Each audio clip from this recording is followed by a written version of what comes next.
Mari kita sama-sama datang di hadapan Tuhan dengan doa.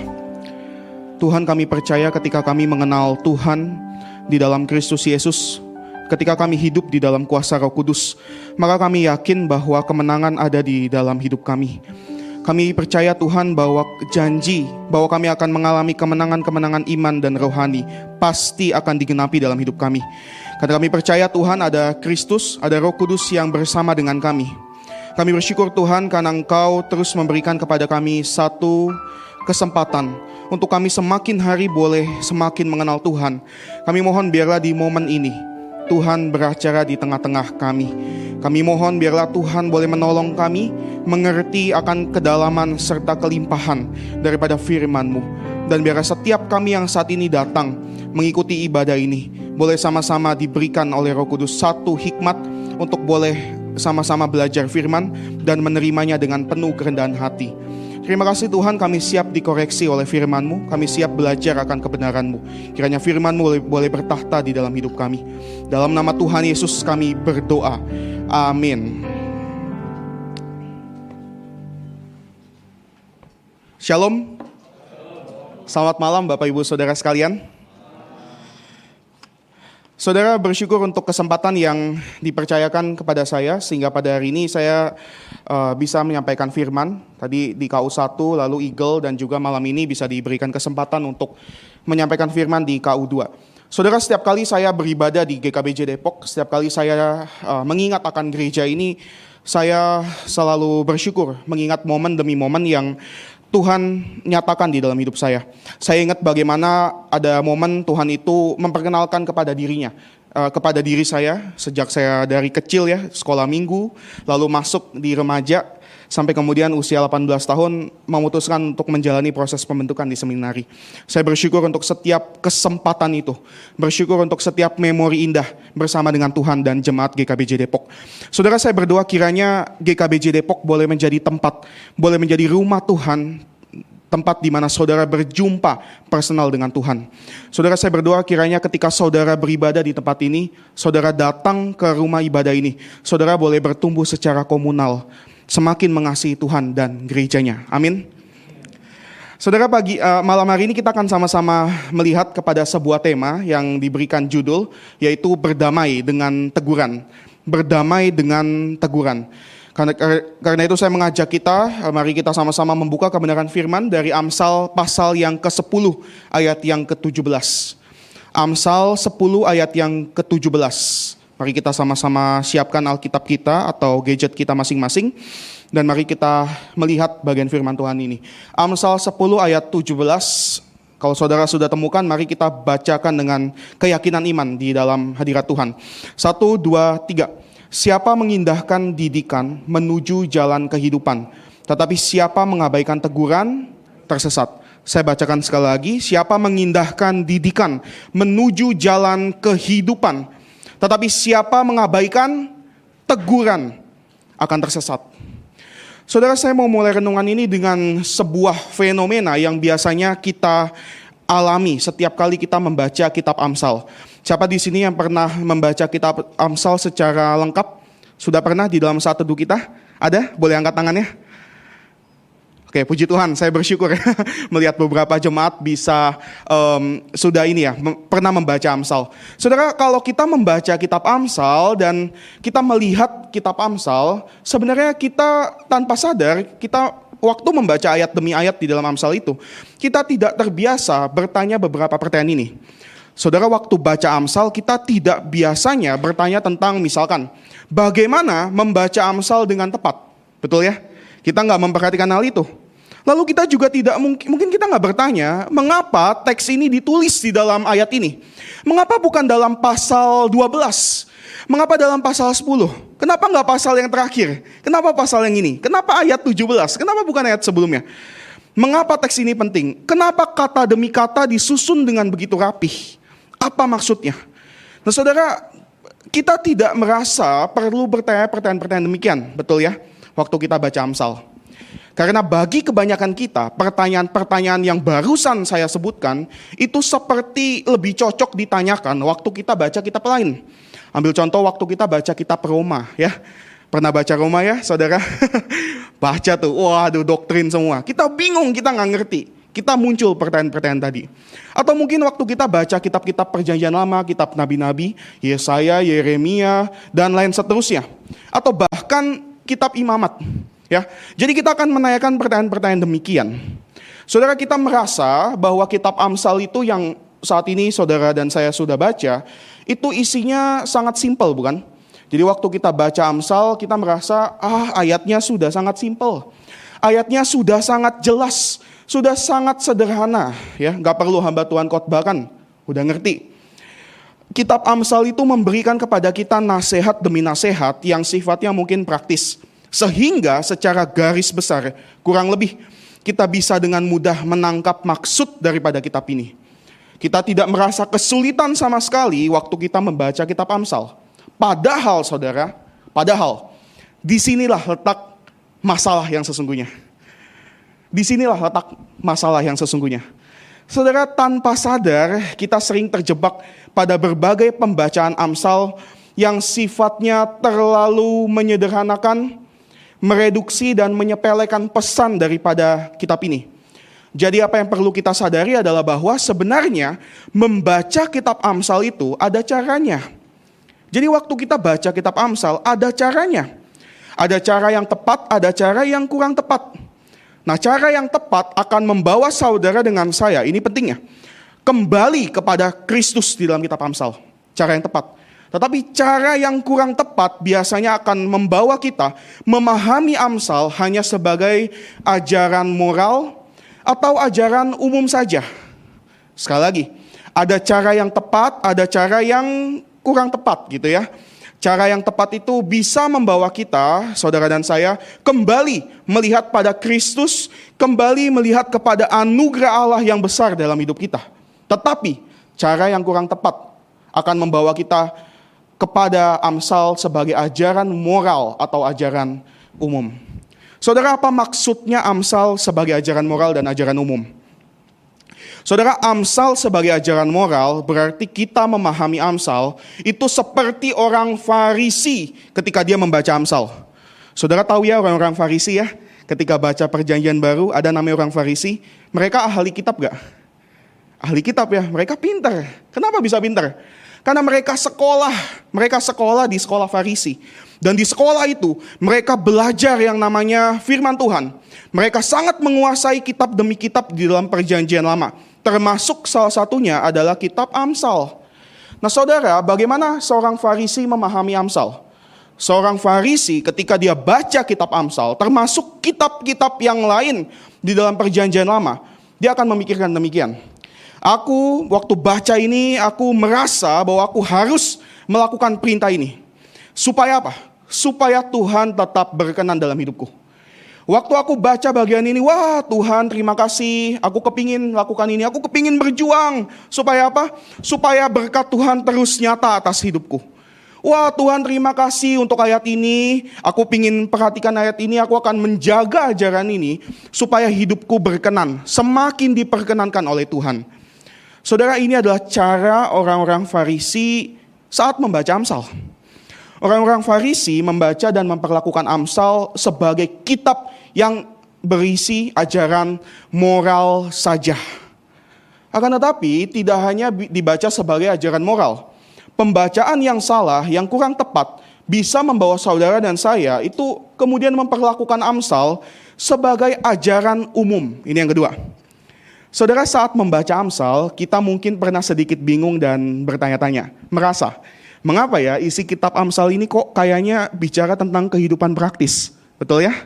Mengapa kok waktu baca Amsal isinya kok semuanya tentang kehidupan sehari-hari sih?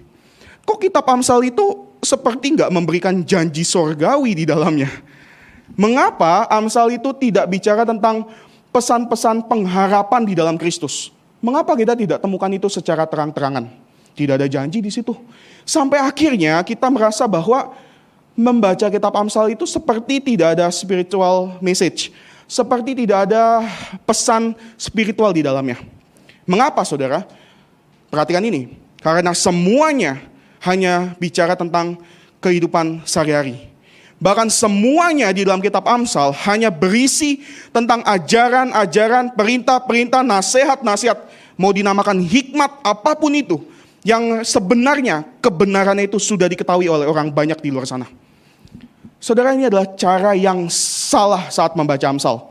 Amsal dianggap sama seperti ajaran umum yang kebenarannya sudah diketahui banyak orang dan dilakukan oleh banyak orang, banyak agama, banyak manusia di sepanjang zaman. Jadi Amsal diperlakukan sebagai kitab yang isinya ajaran umum. Tidak mesti orang Kristen pelajari, orang luar sana juga sudah lakukan. Saudara, pembacaan yang salah sekali lagi akan kitab Amsal bisa membawa kita pada penghayatan yang keliru tentang kitab ini.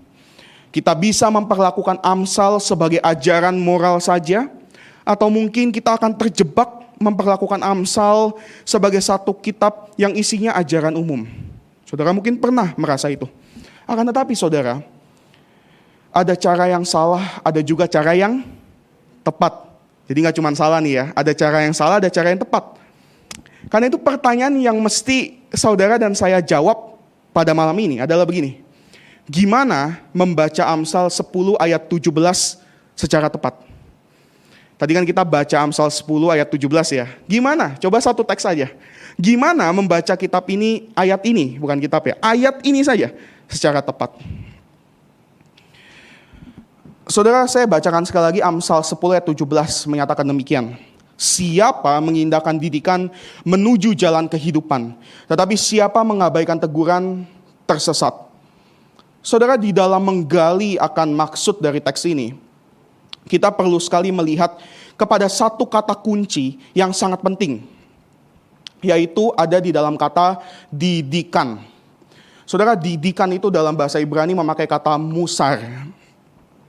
Saudara, dalam bahasa aslinya, musar atau didikan itu seringkali dipakai bukan hanya dalam pengertian mendidik, memberikan informasi. Jadi musar itu bukan hanya ngomong soal kita mendidik lalu kita mengajarkan, menambahkan satu informasi baru. Tetapi musar itu juga bisa berarti mendidik dalam pengertian saudara menegur, atau mendidik dalam pengertian saudara mengoreksi. Sekali lagi, istilah didikan tidak hanya bicara tentang membagikan informasi, transfer informasi. Sama seperti misalkan guru di sekolah, ya. Saudara tentu ingat anak-anak di rumah ketika sekolah ya. Guru itu di sekolah akan mendidik, dan mereka mendidik itu kan biasa memberikan informasi. Nah, saudara, bukan hanya itu saja kata mendidik, tetapi mendidik juga bicara tentang pesan teguran, pesan nasihat. Guru yang baik itu nggak akan cuma transfer informasi saja. Guru yang baik akan menegur murid-muridnya kalau dia bersalah. Betul ya? Kalau teman-teman masih kuliah, masih sekolah, nggak pernah ditegur.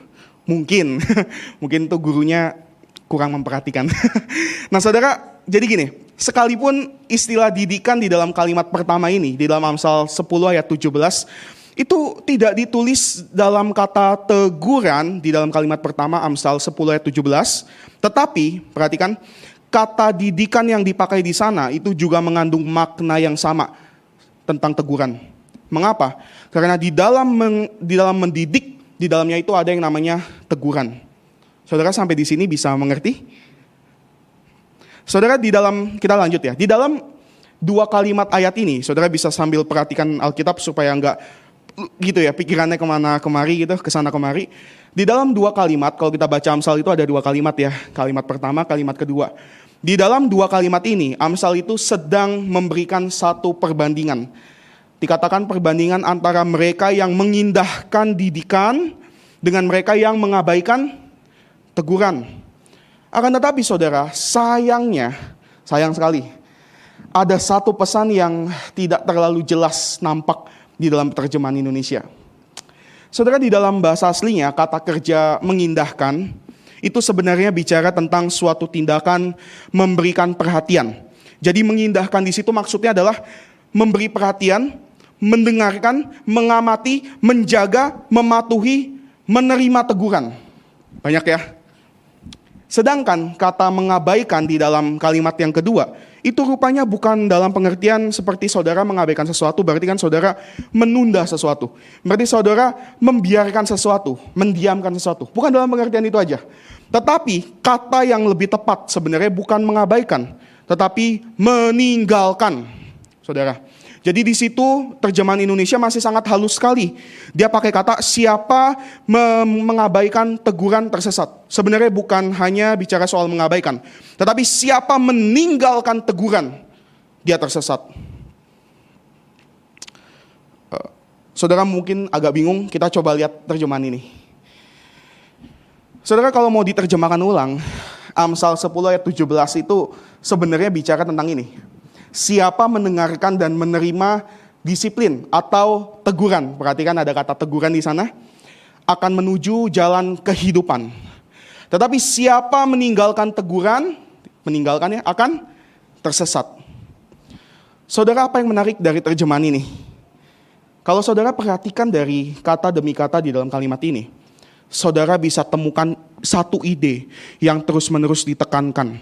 Bahwa ayat ini rupanya sedang bicara tentang teguran, saudara. Teguran itu tidak hanya muncul di dalam kalimat kedua, tapi ide tentang teguran itu seolah-olah kepingin ditonjolkan, kepingin ditegaskan di dalam Amsal 10 ayat 17. Karena itu tepat sekali kalau tema hari ini adalah tentang berdamai dengan teguran. Kan memang ayat ini ngomongin soal teguran semuanya. Seolah-olah pengamsal itu kepingin ngomong begini loh. Saudara, perhatikan dong teguran itu. Perhatikan teguran di dalam hidupmu. Siapa menerima, siapa mendengarkan teguran akan menuju jalan kehidupan. Tetapi siapa meninggalkan teguran akan tersesat. Keras sekali saudara ya. Kepingin mengingatkan kita. Perhatikan teguran. Berdamai dengan teguran. Itu yang ingin ditonjolkan di dalam ayat ini. Sampai di sini kita bisa melihat sesuatu yang sangat menarik sekali dalam kitab Amsal. Tetapi saudara, kita belum selesai. Saudara, menjadi masalah adalah begini. Di awal tadi kita sudah lihat bahwa Amsal itu kan gak boleh dibaca sebagai ajaran moral. Betul ya? Kita gak bisa baca Amsal, perlakukan Amsal itu sebagai ajaran moral aja. Atau mungkin sebagai ajaran umum. Sekalipun saudara, kelihatannya pengamsal itu mengingatkan dengan sangat tegas, dengan terus-menerus memberikan penekanan kepada pentingnya teguran. Tetapi saya mau katakan pesan yang saudara baca ini masih sifatnya moral. Masih sifatnya moral. Lalu kalau begitu, gimana harus memahami teks ini dong? Makin bingung kita. Gimana Amsal 10 ayat 17 itu tidak dilihat sebagai ajaran moral atau ajaran umum saja? Saudara, jawabannya ada di keterangan ini. Semoga bisa terlihat. Ini menarik ya firman Tuhan kita. Jawabannya ada di keterangan ini.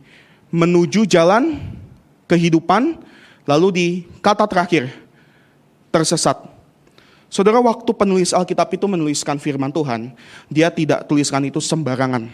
Seperti saudara tulis pesan WA. Kalau salah nanti tinggal diketik ulang ya. Maaf, salah ketik nih, gitu. Enggak saudara, penulis Alkitab itu enggak begitu. Dia itu diinspirasikan oleh Roh Kudus, dan Roh Kudus itu memimpin penulis Alkitab untuk kata demi kata itu sesuai dengan maunya Tuhan. Maka seluruh firman Tuhan itu adalah, seluruh Alkitab itu sifatnya adalah firman Tuhan. Saudara, balik lagi, jawaban daripada pertanyaan tadi kita, bagaimana membaca Amsal ini tidak sebagai satu ajaran moral, jawabannya ada di keterangan tadi. Di keterangan menuju jalan kehidupan lalu tersesat. Saudara coba bayangkan, saya mau ngajak kita untuk bayangkan, mengapa sih hanya dengan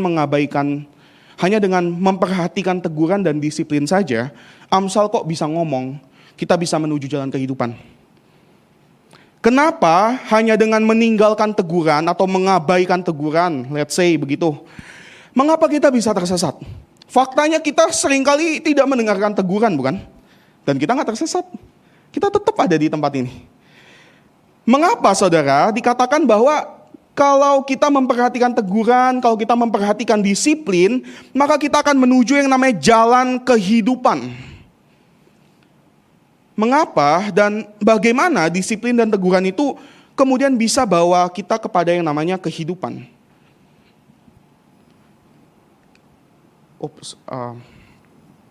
Saudara, jawabannya adalah karena teguran rupanya identik dengan tindakan Allah. Saya mau kita baca sama-sama, 1, 2, 3. Teguran identik dengan tindakan Allah.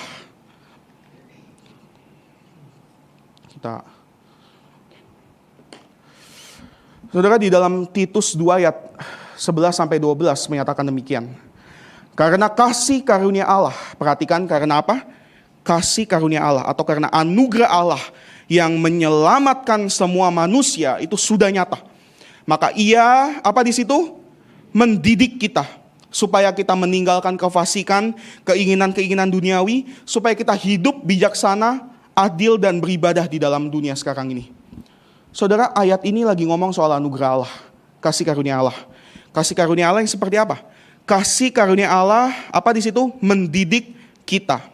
Saudara, perhatikan, surat Titus itu menyatakan bahwa anugerah yang menyelamatkan kita itu tidak sekedar bicara soal anugerah yang seolah-olah membawa kita kepada satu keyakinan iman bahwa aku mau menyerahkan hidupku kepada Kristus saja. Bukan.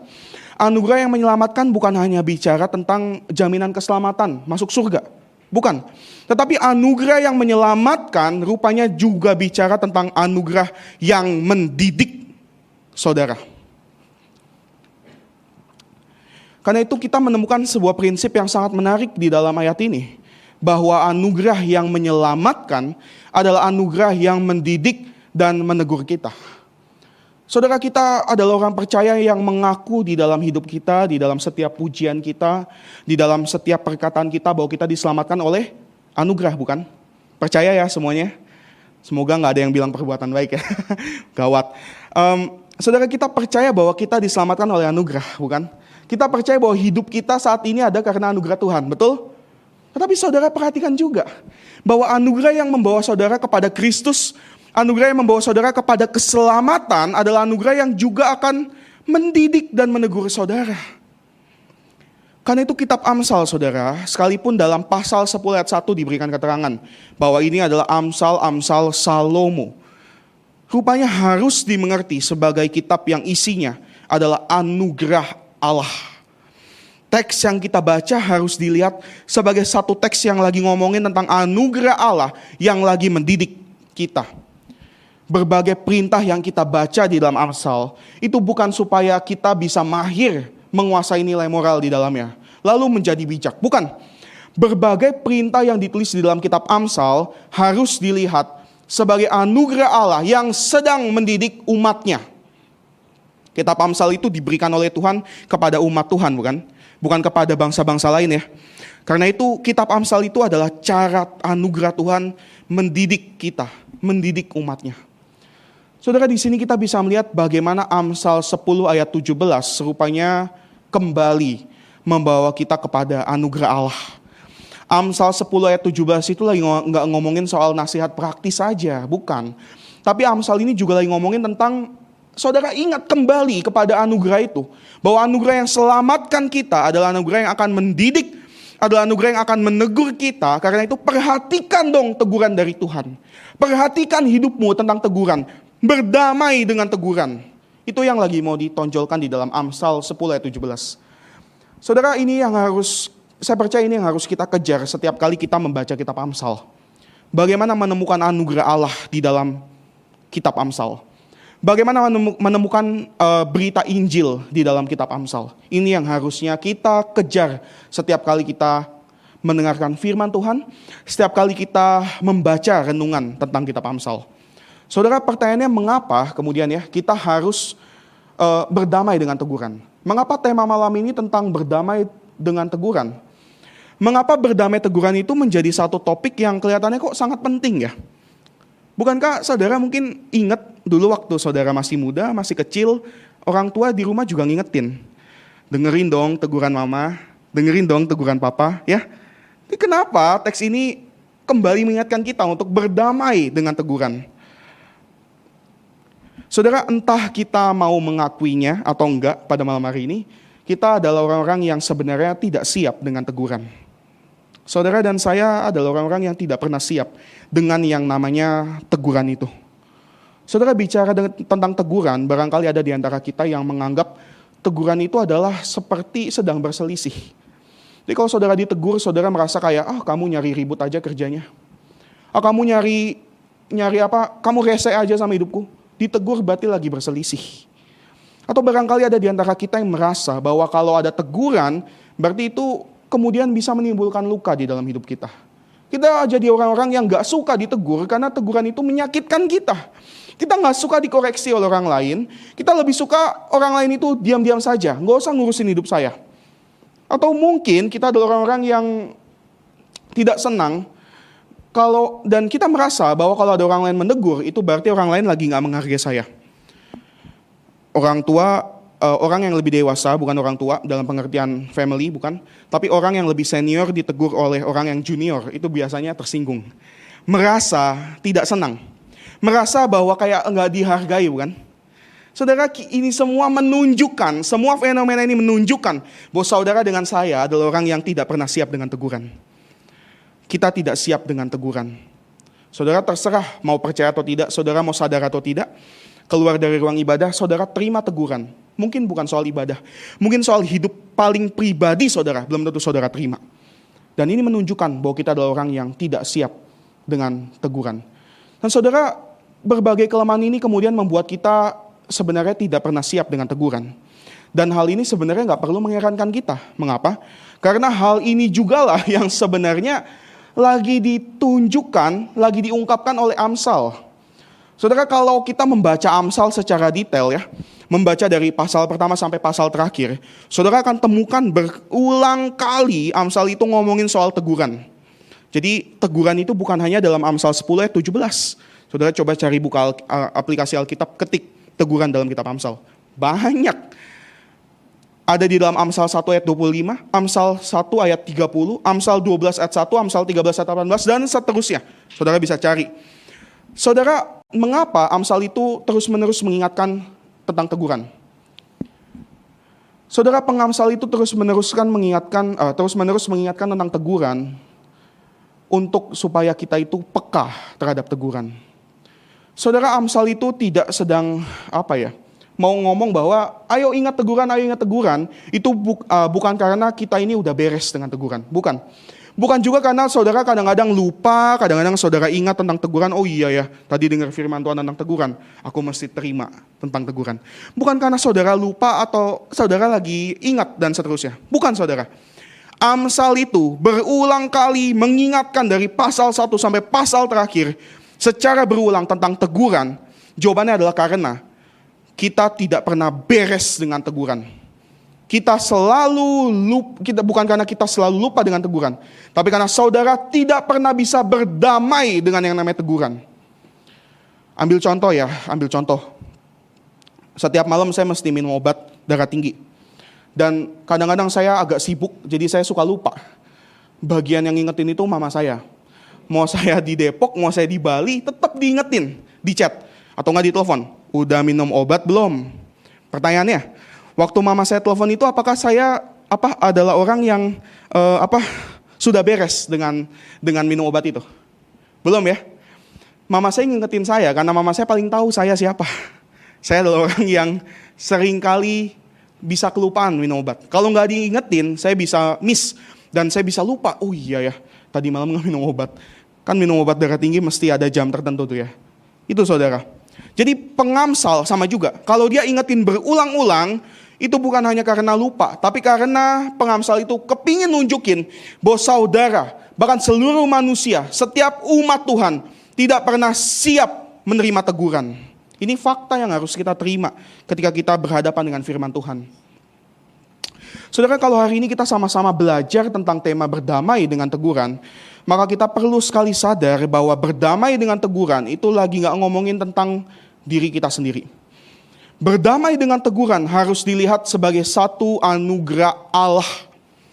Teguran adalah tindakan yang identik dengan anugerah Allah, bukan? Jadi kalau saudara menerima teguran itu adalah bagian dari anugerah, bukan? Anugerah. Allah yang kita percaya dalam Kristus itu adalah Allah yang suka mendidik kita, yang suka mengingatkan kita, suka menegur kita. Karena itu kita perlu melihat teguran itu sebagai satu respons terhadap anugerah Allah.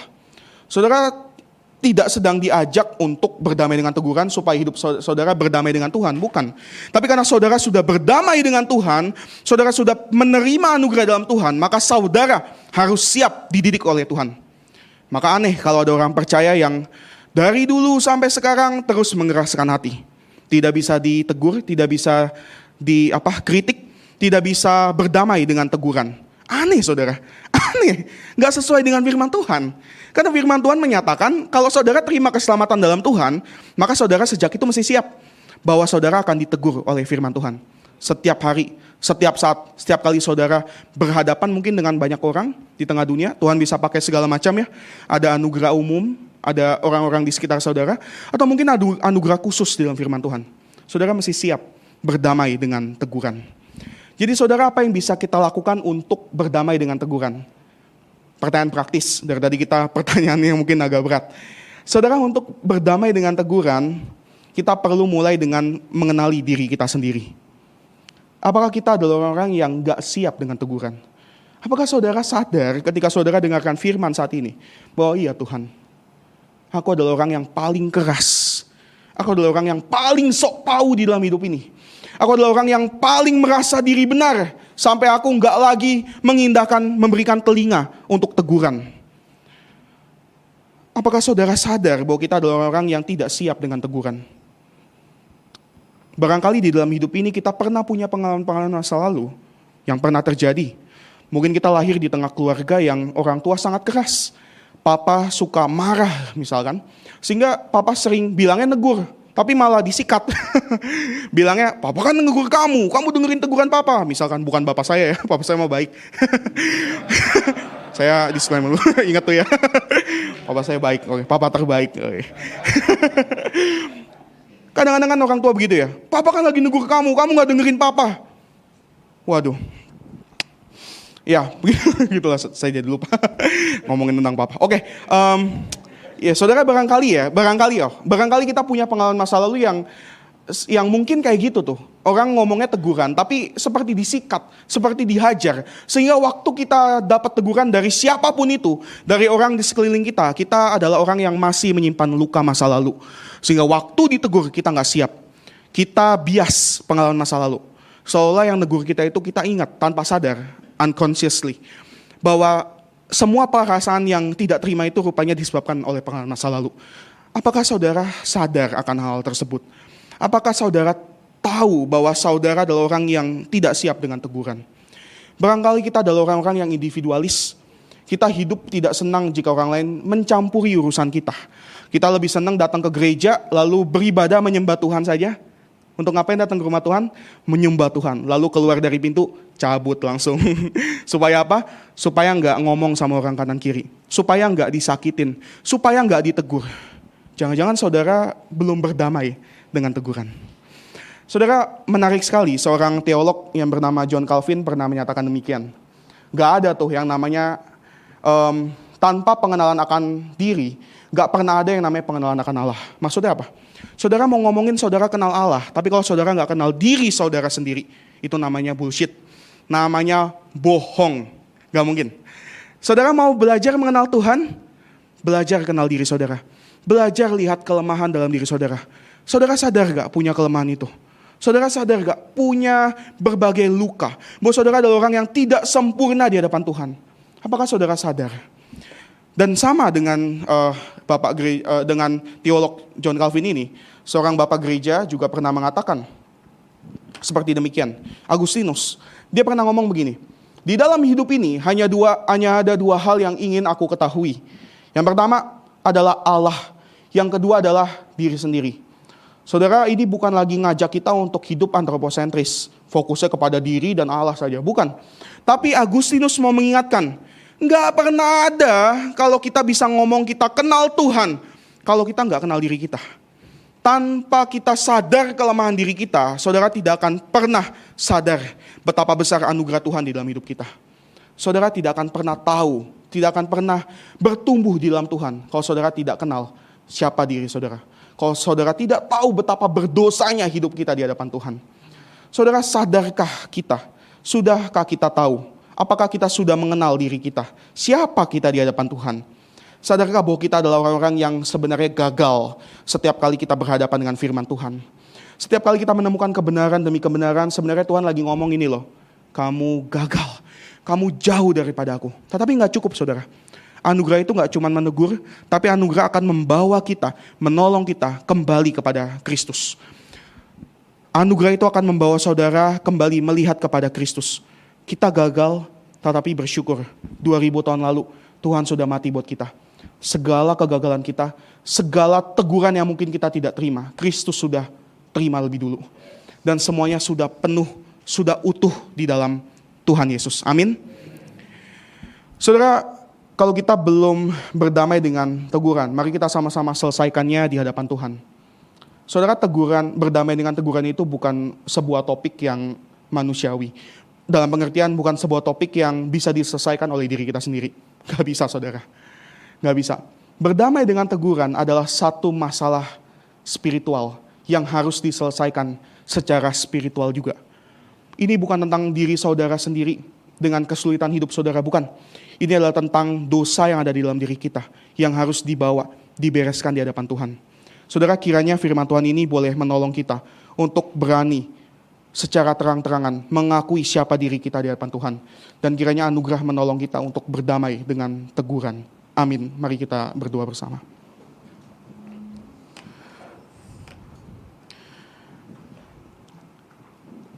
Tuhan, Engkau paling mengenal akan siapa kami. Kami adalah manusia-manusia yang seringkali menutupi segala kelemahan, segala hal yang menjadi kekurangan kami dengan berbagai kebaikan yang di luar mata itu sangat bagus kelihatannya. Tuhan, kami datang kepadamu saat ini benar-benar memohon, Roh Kudus, selidikilah hati kami. Lihatlah setiap hati kami. Bahwa kami adalah orang-orang berdosa. Bahwa kami adalah orang-orang yang tidak pernah siap untuk ditegur. Kami adalah orang-orang yang tidak pernah siap untuk berubah. Dan kami adalah orang-orang yang seringkali gagal. Tetapi Tuhan, kami percaya bahwa kami mengenal Tuhan di dalam Kristus Yesus sebagai Tuhan yang mengasihi kami, sebagai Tuhan yang akan membawa kami kembali kepada diri-Mu. Karena itu Tuhan, saat ini kami datang membawa kelemahan kami. Tuhan, koreksilah kami. Tuhan, tolong perbaharuilah kami. Tuhan, tolong ubahlah kami. Buatlah kami semakin hari semakin mengasihi Tuhan. Buatlah kami semakin hari semakin merindukan Tuhan. Buatlah kami semakin hari semakin ingin memiliki pengenalan yang lebih dalam tentang Tuhan. Sehingga hidup yang kami jalani adalah kehidupan yang berbuah. Kehidupan yang menghasilkan buah-buah rohani. Buah Roh Kudus yang nyata di dalam hidup kami. Tuhan, kami mohon biarlah firman yang kami dengar boleh menjadi satu firman yang mengingatkan kami, sekaligus menguatkan kami, untuk kami harus berjalan di dalam anugerah Tuhan. Kami tidak mampu, kami tidak bisa, kami tidak sanggup berjalan sendiri dengan kekuatan kami. Kami perlu anugerah Tuhan untuk mendidik kami. Berikan kami kerendahan hati, dan tegurlah kami jika kami salah. Ingatkanlah kami ketika kami melenceng dari jalan-Mu.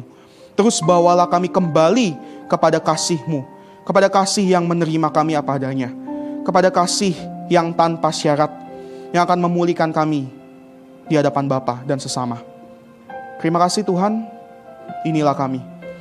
Dengarkan doa kami dalam nama Tuhan Yesus kami berdoa. Amin. Tuhan memberkati kita.